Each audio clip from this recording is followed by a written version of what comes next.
Pärnu Vapruse peatreener Taavi Midembrit.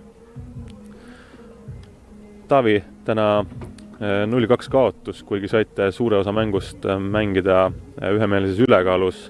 Esimene poolek oli üpris võrdne, aga mis siis, ütleme, teisel poolel valesti läks, et ei suutnud ülekaalu ära kasutada? Esimene poolek tegelikult ju mängul puudus tempo, ütleme nii, see mäng oli niivõrd aeglane, et seal oligi kellelgi ühel või teisel raske siis domineerida või ülekaalu tekitada. Ega teine poolek väga palju ei erinenud, me enda mängu ajasime ka natukene kiiremaks ja see oli okei. Mis nagu valesti läks,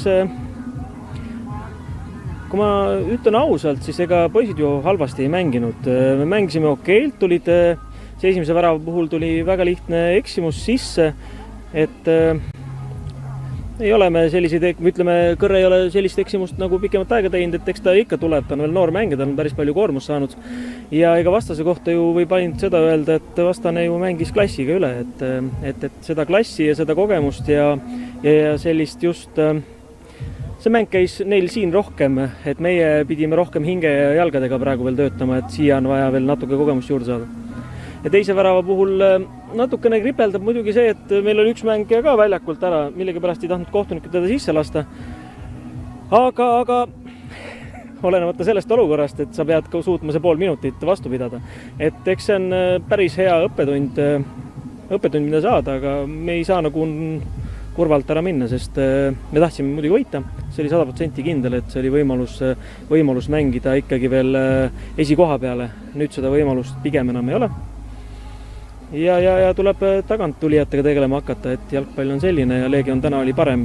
Isegi üks mäng ja vähemuses nad lihtsalt niivõrd palju targemad.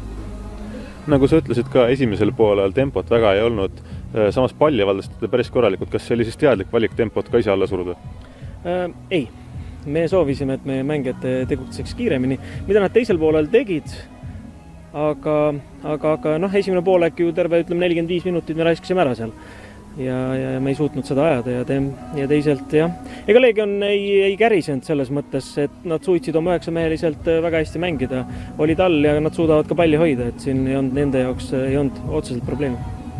Nagu ütlesid, nüüd tuleb hakata vaatama rohkem selja taha. Ma saan aru, et teie jaoks tegelikult ei ole suur probleem, kui peaks teid seal näiteks Elva kätte saama ja selle võrra Premiumi ülemineku mängude koht käest ära minema. Jah, ütleme, klubilises mõttes ei ole meie jaoks suur probleem. Probleem on kindlasti endal nii-öelda hinges, et me tahame ju alati paremat tulemust saada. Kindlasti selleks on mingid standardid olemas, läbi mille mida seda tuleb luua. Ja praegu, kui me 2 aastat mängisime Premium-liigat ilma pallita, siis tänasel päeval me peame rohkem palliga mängima ja seda kogemust on ka samamoodi poistel vaja. Et eks läbi nii-öelda arengu tuleb sinna jõuda kunagi. Selge, aitäh ja edu! Suur aitäh!